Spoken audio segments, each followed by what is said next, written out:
Through a Scottish Prism, the programme that is unapologetically pro-Scottish independence and anti-Westminster rule. Everything we say here is viewed through a Scottish prism. Brought to you by Barhead Boy.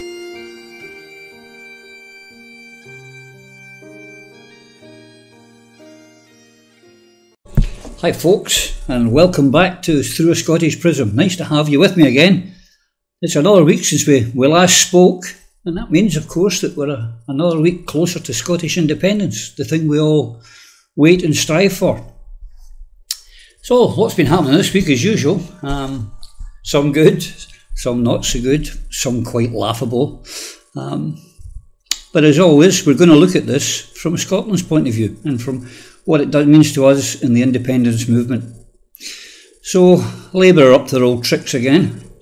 Richard, I'm the Radical Leonard, who, so Labour, so 1960s Labour, so left-wing, his party have gone into another coalition. They've done a dirty deal, this time in Falkirk, where they did some dirty dealings with the Tories to put out the largest party, the SNP. It's not the first time they've done this trick. They've done it in Aberdeen, they've done it in West Lothian, they're in coalition North Lanarkshire, North Ayrshire with the Tories.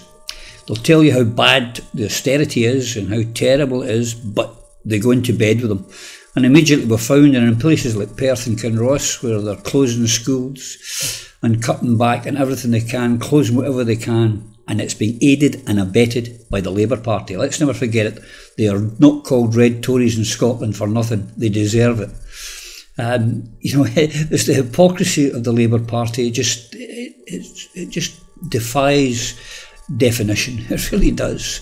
In Wales, they're blaming the austerity and the Tories and the block grant into Wales for all the ills and problems in Wales. But in Scotland, no, it's not that. It's the SNP. It's all their fault. They're pushing the austerity. It's just lies from start to finish. And if you look at Wales, it's the only. You should really judge Labour on their actions, not their rhetoric, because they're great at talking up things. But when you see them in action, it's pretty grim. You just got to look at Wales. Wales has got the worst of everything. They've had Labour there. It's like it was like Scotland. It's a fiefdom of Labour. They've had it for decades and decades and decades, with very rarely a break in between. But down there, we've got the worst economy, the worst health service. They've got the pay cap still in place. It's just dire because Labour are running it. That's the truth. And our dear Celtic cousins in Wales, for goodness sake, wise up, get Plaid Cymru in there, and you too can be having a better governance and better conditions than you would have with this Labour mob, who, as I say, are so quick to jump into bed with the Tories. And it's quite funny because I was reading an article today where Vince Cable, ex-Glasgow City Councillor, would you believe, and now leader of the Liberal Party. I don't know why they call themselves Liberal or Democrat, because they're neither. Their stance on, we must have a second referendum, the people need another choice in the EU. Oh, great. So how about the Scottish independence? Oh, no, we don't. No, that's a settled will of the people. Right, there you go. Anyway, with the Liberals, you've got to judge them as well on their actions, not their rhetoric. Because Vince Cable's turned around now and said, under no circumstances will he do a deal that involves the Liberal Party propping up or doing a coalition or any kind of supply deal with Corbyn's Labour Party. Which therefore means that the Liberal Party, who are never going to take power in a majority, will only do a deal with the Conservatives. And they've done it before, and this is Vince Cable telling you they'll do it again. They haven't learned their lesson. They nearly get wiped out because of it, but he's ready to do it again. And then you've got Corbyn. He refuses to do a deal with the SNP or Plaid Cymru. So he's not going to take power. So what does that mean, folks? That means we've got Tory governments for as long as we stay in the British Union. Now, how long do you want to be in the British Union? Not for long, I certainly don't. Because you've just got to look at our friends in the Conservative Party. There was the article in Friday's Daily Mail by Davidson. And this comes hot on the heels from an investigation by the Ferret. If you don't read the Ferret, folks, not all this stuff's great, but some of it's fantastic in the Ferret. But they do analysis on things and come up with the accuracy or inaccuracy of things. And they found that of all the accusations that the Scottish Conservatives make and all the things they say, 75% of the time they're wrong, they're lies, however you want to call it, false. So, Ruth Davidson accuses Nicola Sturgeon of XYZ. The chances are 3/4 of the time it's a lie. What I just find quite amazing actually is that 25% of the time they're not lying, which is about 24% more than I thought it would be. Because I have always been of the opinion, you can tell when a Tory's lying because his lips are moving.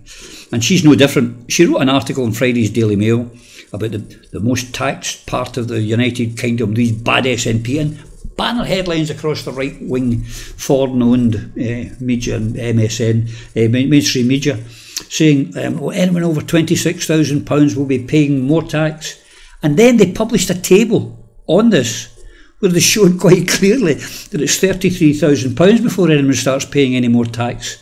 So they can't even get their lies right, their smears they can't get right, and yet we're depending on them to negotiate our exit out of Brexit. Ruth Davidson sees herself as a future First Minister, no doubt propped up by the Richard Dick Leonard, let's all do the bouncy.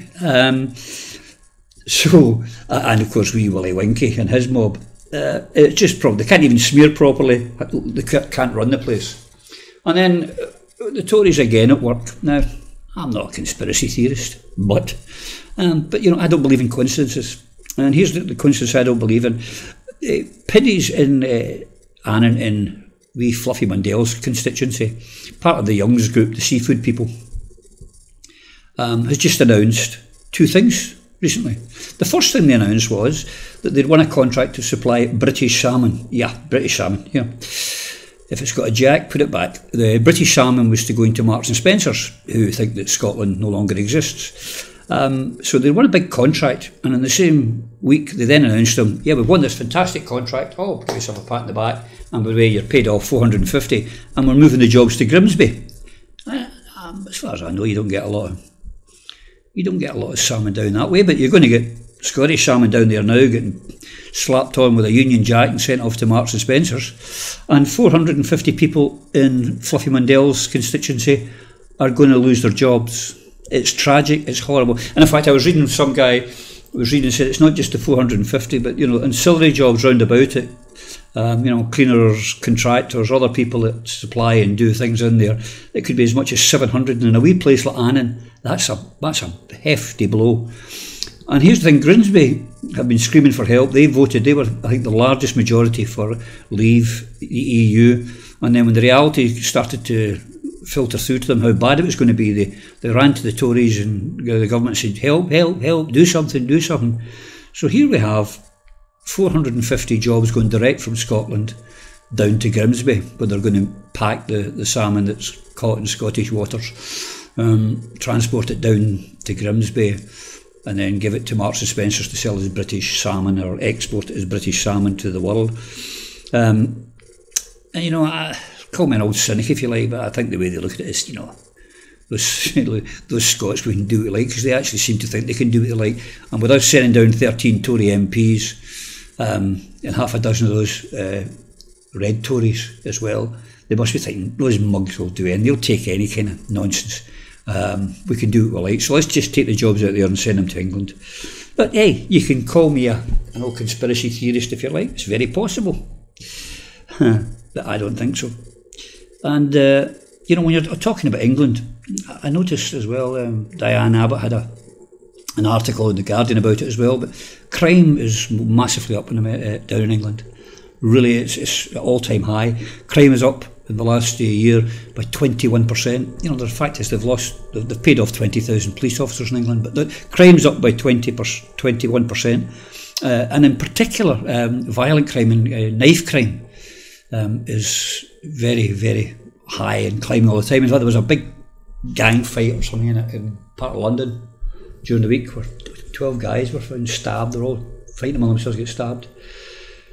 Tragic, terrible young men doing that sort of thing to each other. We had that problem in Scotland. Let's get away from it. We still have problems with knife crime, but it's down in Scotland. Our crime's down at a 43-year low across all levels of crime. Although, when the BBC doing their freedom of information is trying to find any little any chink in the armour to make it into an SNP bad, Scotland bad. Because that's what they do when something's going wrong in England, as we've seen with the NHS, when you see it with the education, when you see it with crime, they try and get Scotland to be as bad. They want it to be as bad. It can't be seen to be better. Nothing could be seen to be better than Angleterre.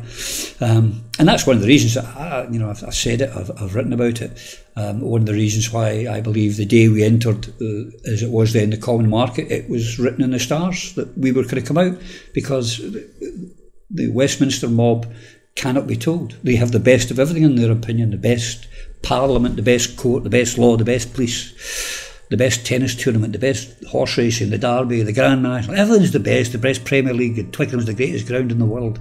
Everything is the best. They can't be told. They can improve upon nothing. But that's what I find so ridiculous in this union of equals. Now, just think about it. If anyone else, it was a business, or you were in charge down there and you didn't have this arrogance about you, and you'd say, well, wait a minute, up in Scotland, their crime's at a 43-year low, and ours is at the highest it's ever been, in climbed by 21%. How's that? How did that happen? Could someone got up there and have a word? Their NHS, they don't have junior doctors going on strike. They've got the greatest satisfaction from patients in the rest of the UK. The best waiting time, or the shortest waiting times. Get someone up there and ask a question, but no, they won't. They're too arrogant to come up and say, look, help us, we need to know why you've been successful or not, because they can't admit two things they couldn't admit. Even if it was a Labour administration or a Tory administration in Scotland, they couldn't come up, because that would be them admitting that they weren't as the superior in everything. They have to be superior in everything. And that's why we're going out, that's why we're having Brexit, that's why we're coming out of the European Union, because they can't dominate, they can't be the best, they can't rule it, they can't lord over it. And it's the same. I just find it bizarre. So there's crimes at an all-time. Why don't you go and find out? It's the same with education. We have the highest percentage of kids going into positive destinations. Again, they won't come and ask. They won't try and find out. Whereas we've gone, like, so we got baby boxes. We didn't invent that. They heard about it. I think it was from Finland. We sent people out, go and find out, let's hear about that. The same with kindergarten stuff, and some of the stuff we were talking about during the referendum about nursery education and getting mums back into work and whatnot. These are all ideas we took as best practice from our friends in Scandinavia. We're not scared to go out and ask. We're open. We, unlike them, we don't think we're better than anyone else. We think no one's better, we're as good as anyone else, no one's better than us. But they think they're superior, so they can't be seen to go and ask anyone in the EU, or even anyone in their own union. Never mind the European Union, the British Union. And that's why in the British Union, they don't like the European Union, because there's, at the moment, with us in there still, there's 28 countries, each with a veto, each with a vote. So it's equality. They don't like that, because they prefer the British Union method, where there are 4 nations, and only one of them has a veto, and only the other one can outvote the other 3 every time, and does. And so I find it bizarre that someone doesn't try and find out to get best practice. But hey, that's one of the reasons why we're going to be leaving. And they just can't do anything. Just as I was talking about earlier about they can't smear very well. Ruth Davidson make a complete mess of her with the highest tax part of the UK. The same with this Portadown nonsense. It's just getting worse and worse and worse. We had the Gary Aikenhead, a boy from Glasgow who used to be a Motorola salesman, I believe, out of East Kilbride, who's now heading up the Portadown facility, our chemical weapons facility. And we know with his famous interview where he was asked about Novichokes and could this be identified in Russia? And the answer was no, we can't identify it as a Russian. It's certainly the Russians developed it, but no, we can't. We can't say it was this particular one was deployed was from Russia. Whereas a few days earlier, on the 22nd of March, in an interview with Deutsche Welle, our Boris the buffoon said absolutely categorically, he'd asked direct when it assumes to Gary Aikenhead, the top guy, and said, did this come? And he told me, yes, he assured me 100% it was, they could identify it as Russian. Now the guy at Portadown has said, well, you can't identify, it's not possible.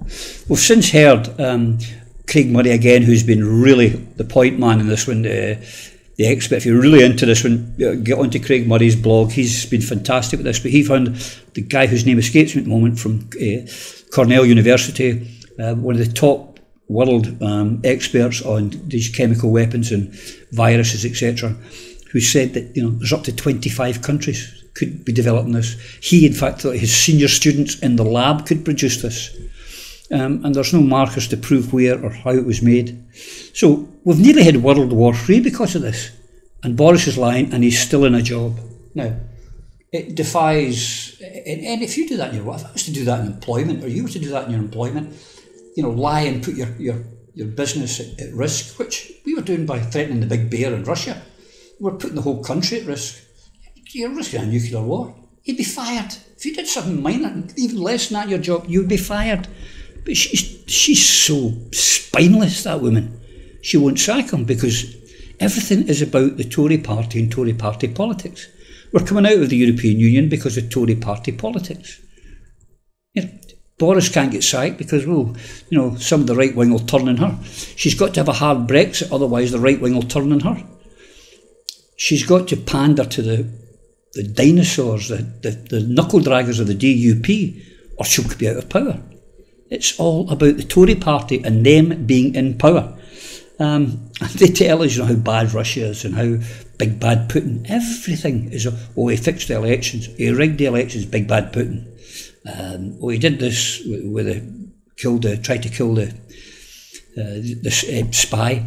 Two things. One, we were told it was the most deadly virus you could possibly known to man or beast, and yet thankfully, both Sergei Skripal and his daughter Yulia have recovered. She's been eating and up and talking. So it wasn't that good. And then the revelation there on Friday was the one about the pets, who the door handle they suddenly found after 3 weeks, and they had policemen standing outside there. And one assumes that Postman Pat had delivered a few letters and had survived without ending up in hospital. But the cats, the dogs, hadn't died. The guinea pigs, rather, and the cat hadn't died. They died of starvation, would you believe, and dehydration. The British government, with the police force who were checking this house, looking after, no one had a thought. I mean, it's bad enough that you've killed 120,000 extra people in England and Wales. But you also you're really upset the British public. You've allowed a couple of guinea pigs and a cat to die with your negligence. It's just bizarre. But neither the guinea pigs or the cat died from this toxin. Now, how can that be if the house has got this deadly toxin? But they live, and they'd actually die of starvation and dehydration. It is, you say, you just couldn't make it up. Well, they are making it up. Every bloody day they're making it up. And the BBC's hiding it. Well, all this is going on and Boris is lying. The BBC's not telling you about it. They're talking about cricket, ball tampering. And some old geriatric 96-year-old guy from London, some Greek immigrant guy, getting a hip replacement operation.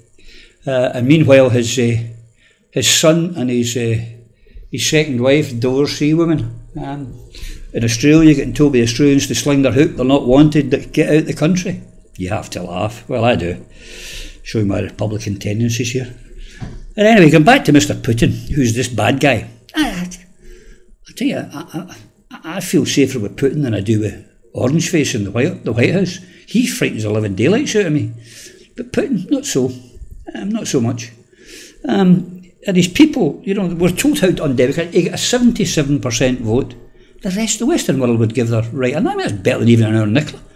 Putin is very popular, and there is just cause for it in Russia. He's turned that place round, given them back their national pride. He's built up the armed forces again. He's made them back into a world power. Their economy, as I was talking to you about last week, they've got over 1,200 tonnes of gold, and they're increasing it by at least 30 to 40 tonnes a year. Their inflation's right down. Debt's down to 12% of their GDP as opposed to our 88%. So no wonder he's popular. And we're told that he's bad and we've not to like him, and we'd put sanctions against him and blame him for everything that's going wrong. Yet we've to laud and be nice and happy to the Saudis who are beheading people for reading the Bible, or whipping women who are raped and blaming them for being raped. They are barbaric people. They're not. There's no elections there. There's no democracy whatsoever. But they get lauded. They get tea and crumpet with the German woman at the bottom of the mall, with Betty Windsor, the Elizabeth Saxe-Coburg Gotha. They get invited for tea and crumpets with her. They get a state carriage, and they're beheading people. They're cutting hands off of people. They're committing genocide in Yemen with our assistance, with the British and Americans are helping them, are targeting and selling them billions of dollars worth of weapons. Our British state that's how corrupt it is. We really, really need to get ourselves out of that, folks, and immediately, whenever possible, become independent. And I know you're working for it, I'm working towards it, and we've got to keep doing it as best we can. This week, the Chancellor, last week, announced growth rates, and the UK growth for the coming year will be somewhere between 1.3 and 1.6. And as we know, when he announced it for Northern Ireland and Scotland, it was going to be worse than expected. Both Northern Ireland and Scotland will be 1.2% growth at maximum. The 13 Scottish Tory MPs cheered and waved and smiled and were so happy that Scotland was suffering financially, which probably means people lose their jobs, could lose their houses, whatever. But the Tories were happy because they could say Scotland bad. Forgetting that, of course, they run the economy, that they hold 95% of the levers. But while there was also slagging off poor old Northern Ireland at 1.2% of growth, the largest growth in the whole of the European Union, in the G20 countries, is the Republic of Ireland, tiny island, with 6% growth this year. 6%. Their GDP is higher than the United Kingdom's, this wee island. And what's the thing that the Republic of Ireland has not got, that Scotland and Northern Ireland have got? They've not got London wrapped around their neck, sucking the life out of them, and pillaging for their own benefit. So well done, Ireland.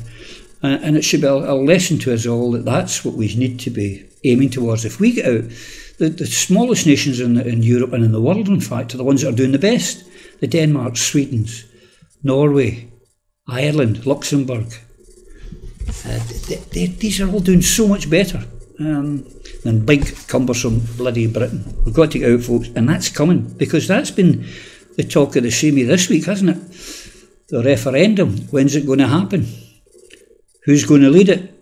When's it going to happen? Nicola, give us a sign, everyone's asking. Now, it was quite funny that over a space of 2 days, in fact, on the one day there was 4 blogs, myself and 3 others, blogged about the referendum. There was no collusion, there was no, let's do that today. It's not like the press where they all come out with the one statement. But I noticed, I said to you before, I've noticed since Hoop that there definitely seems to be a gathering, there seems to be, momentum is picking up. You notice every other day that there's another rally organised, or a yes get together, or a talk, whatever. And these are happening more and more, but on social media you can see people are starting to get ready to go. Maybe it's because we're getting closer to the spring and the better weather, and people want to be out campaigning and doing work. I've made my views very clear on how I and when I think we should go and how we should go.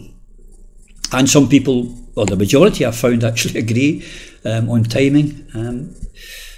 Very much a minority disagreeing. And I hear what people are saying. They're saying, well, I know you say, Roddy, let's go in September, October, as does good old Pete Bell, as did my Sunday interview guest, Tommy Sheridan, as Jason Michaels has said, of Butterfly Rebellion, as Ruth Wishart's been saying.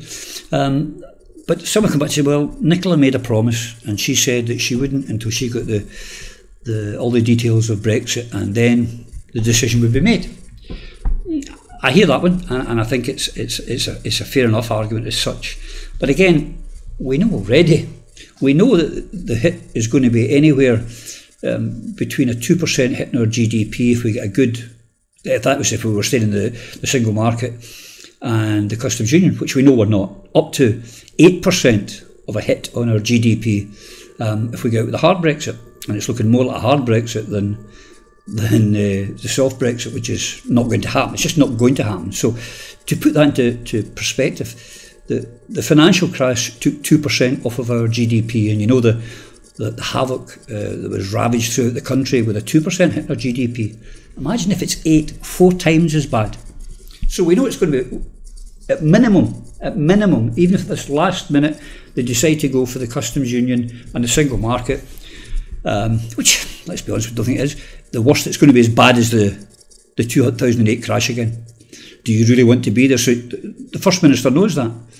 And I think it's we're too often we're playing with the Westminster rules. No matter when Nicola decides to go and says, right, we're going, the foreknown right-wing press are going to go crazy anyway. The Dick Lennon will be bouncing up and down like the Copland Road end in a Rangers goal after the Old Firm. He'll be doing so much bouncy and shouting. Ruth Davison will be apoplectic. Willie Rennie will be, what day is it? They'll just go crazy no matter what. Even if she plays it by the rules and goes right to the last minute, they will still complain. We know it's going to be painful. And my old friend Peter Bell put it great. He says, you don't need to wait to be shoved off a building. That gravity lets you know that it's not going to be pleasant when you hit the ground. He said it a bit more succinctly with a bit more class than me. But the man is a wordsmith. But that's the fact. When you're going off, if you're going to get pushed off a building, you know it's not going to end nicely. And we do know, metaphorically, we're going to get pushed off a cliff. Never mind a building, a tall building. It's a cliff we're going off. We're going off Mount Everest, and we're going to splat on the ground, or we fire the starting pistol. I think the Scottish people are well aware. The people who are going to complain and moan and groan, they're going to do that anyway. And other people say, "Oh, you've got to get all your ducks. So we've got to get the currency. We've got to get this. We've got to get that." No, we don't. No, we don't. Let's make them justify their union this time. They've broken all the promises. They broke the vows. They've broken them all, not us. And so I think it's up to them to justify to us. So I've made my position clear. You all have your positions. We'll see what happens. But I've got a funny feeling that over the next few weeks and months, there's going to be a lot of pressure put on the Scottish Government by the people, because they've always said it's up to the people, not the politicians, be they in Westminster or Holyrood. It'll be up to the people. And I think if the people make their feelings known over the coming spring and summer, then it has to be. But we shall see, because the propaganda will never stop. I mean, if you look at the general election last year, if you read the papers, you would believe, if you arrived from space and you down read the papers, you believe that the Conservative Party and Ruth Davison won the election in Scotland. They didn't. That was another part of our mandate, the third part of our mandate, to do it. So no matter what happens, their propaganda will be spewing out. And that's why it's time for me to get a wee advert here. Coming towards the end of our show, and I'd like to say that, to those of you you've probably seen that we've been doing a fundraiser on Truly Scottish TV, and your generosity has been tremendous, but we've got a long way to go, because we want to make this station the very best it can be, and it needs more help.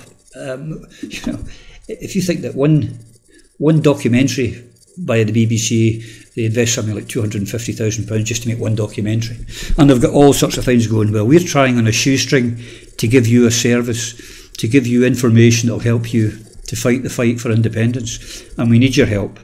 So and I know times are tough. We know that you're donating elsewhere. We know that other people like Wings and whatnot, and iScot, and that fantastic magazine, who needs all the help and support you can get as well. Great publication. We know that everyone's donating in there, and I've got to be grateful and say to you, thank you very much, folks. I've had a couple of people give me donations recently, and it's gratefully received, and I'll come on to that in a minute. I've done something with that. But TSTV is needing some help, and if you feel you're able to help in any one way, if everyone, a pound here, a pound there a month, a couple of pounds a month, it all mounts up. So if you go to www.trulyscottishtv.com, you'll find on the front page there's a donate button and a subscription button. If you feel able, help. The better the service is, the better it will be for us all. And on that, as I was saying, I thankfully two or three people made some donations to me, which I'm now going to be saying I've upgraded my website. I've got my web designer guys working on it just now, and over this weekend I'll be moving to a new site, and I will send out on my next blog there'll be a link to the new site where hopefully you'll all follow me over there, but hopefully you'll like the feel of the new site, and it should be a bit more user friendly, and I hope I'd love to hear your comments on it when you see it. So hopefully that'll go live Sunday, Monday, and you'll see a big difference, and that is because of the generosity of a couple of patrons who gave me some donation that allowed me to do that, and I thank you again. And it just leaves me with one more thing to say. Tomorrow, Sunday, of course, I've got the Sunday interview, and I've got a tremendously exciting guest for you folks. It's Mark Hurst of Sputnik News. Sputnik News is from the same stable as RT, and it's a really, really interesting interview I've had with Mark, and I really would recommend that you listen to that Sunday at noon, and I'm sure you'll enjoy it very much. Until then, folks, till next week, I want you all to take care, and I'll see you then. Bye for now. Through a Scottish Prism, the programme that is unapologetically pro-Scottish independence and anti-Westminster rule. Everything we say here is viewed through a Scottish prism. Brought to you by Barhead Boy.